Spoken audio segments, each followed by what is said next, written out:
Hi, I'm Kevin, And I'm Amanda. and we are serving up All that jam.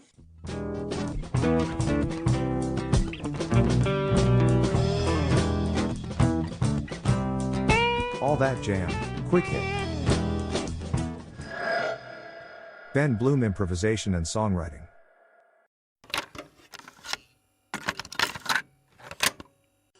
How many people are in the band? Currently, the touring band is 7 members. Seven members. When we started, we were 8 members with the percussionist, and we've kind of gone the last year and a half or so. We've been without percussion on the road, and still using it in the studio, but haven't been touring with percussion. All right. Now, have you played in other bands with smaller configurations? I have and do. I've had trios, quartets, quintets. I like them all. Right. It's a good idea to start a band with less members, just for those listening out there. Right. Well, I guess my question is, do you find being in a trio that you are more nimble than you are when you're playing with a 7-8 piece band? Well, I think in some ways, yes. And in some ways, no. I think when you have 3 people in a band, first of all, I think trio is the magic number. I think it's like the most powerful formation of any group is three members. And I like to think of it as like almost like a tent post, like you got a cable going this way, you got a cable going this way, and you got one kind of going this way, and you have like this perfect sort of balance between those 3 parts. And it's super powerful, and I love it. It's like one of my favorite ways to play, but it is not necessarily more freeing. It's just basic. I mean, in some ways you have a lot more responsibility, because, you got to fill up a lot of sound or at least perceptually, and you have to kind of keep all the different rhythmic parts together. And I think to be like a really good trio is very hard. But from an improvising, purely improvising perspective, the less members you have on stage, the easier it is to communicate quicker. Right. Let's just say that. So I think that what's taken us like maybe 10 or 11 years to sort of develop as Polyrhythmics might have been like a 2-year process with a trio or something like that in terms of improvisation and mind power, Let's get deeper. How do you maintain a balance between structure and spontaneity during improvisation? Is there planning involved, or is it just in the moment? Yeah. Well, with Polyrhythmics, a lot of the music that we play is through composed, meaning that we're playing music that has been composed one way or the other. Even if it's like right before the set, we're arranging something to have like a little piece to it. It's been sort of reworked. It's been worked, at least in theory, to a certain point. But we always leave room for magic, right? You always have to leave a little room in different parts of the song for something to happen if it wants to show up. If the muse is there and things want to develop a certain way, we do that. And I think that's been sort of the secret to like delivering really consistent shows and really allowing moments to happen every night on stage that are not predicted or in spots that maybe we didn't plan. And for that to really be a powerful moment that we share with the audience that's there for that night. And that's kind of, I think, been the way that it sort of has worked best for Polyrhythmics, Right. Do you write songs together as a band, or do you each bring in your own pieces? We do a little bit of all that. For the most part, most of the music starts with either one person bringing a pretty solid idea in and then teasing it out. Some things we've written in the studio together with just the members that are there. It's been kind of a journey of all those different styles. Some members in particular really like to bring in more fully complete songs.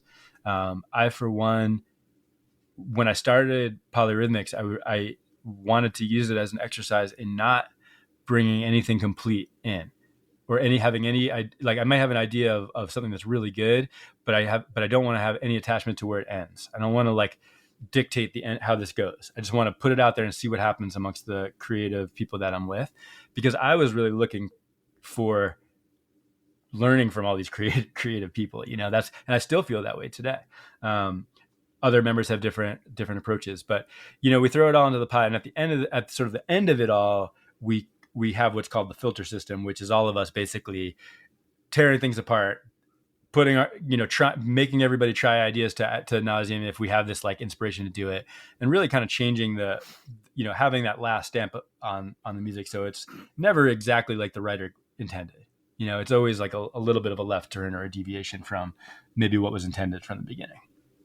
How do you know when a song's finished then? Song is finished when it's on the record. Okay. And then, when live music is sort of off the table, right? You can do anything live that you want to. So the tune's done though then. And then, we might, like I said, we might turn it into something completely different live. And that's, we kind of treat those things as different.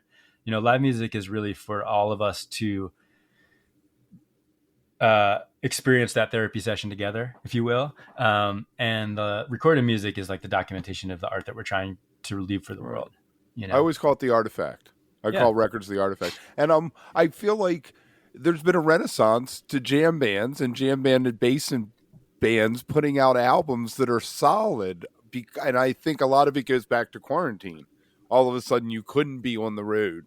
You were left with your instrument in your house, in your apartment, and a lot of people wrote a lot of really good music. Did you find quarantine helped in any way with that? I know it sucked for everyone that we went through it, but yeah, I think it's still too soon for me to like kind of really reflect on whether it was good or bad in that way. I think that the music that I wrote during quarantine has really emotional value to me that I don't think I realized when I was writing it, And I think some of that might be nostalgia or just kind of like processing that time, now that we've had a little bit of time of craziness again. So I don't know. I don't know yet. I think that for Polyrhythmics, it was prolific in the sense that we put out 2 records during the pandemic, and we're able to record this one and get this one out now so we can clear the pipes for the next one. And it's like I feel like that. I don't know if we would have been as productive had we been on the road more. But who knows? I would have liked to be on the road more during that time. I'll tell you what. Do you feel like there's a progression to your songwriting from when you first started? I do. I think that I don't know how much of it has to do with everyone's just talents and abilities just maturing and getting better, but I do feel like that songwriting as a whole has become a lot more refined.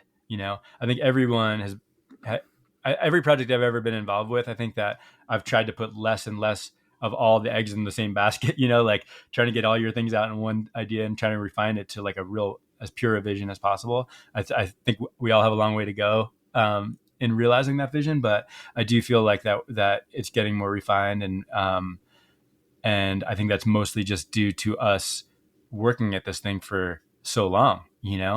It's like I can only liken it to like a woodworker, like who's just refining their craft and just now can nails it without even looking at them and whatever. I feel like that's just kind of part of it. We're just getting more comfortable with each other and in the environment that we're in, and maybe more comfortable with the reason that we're here.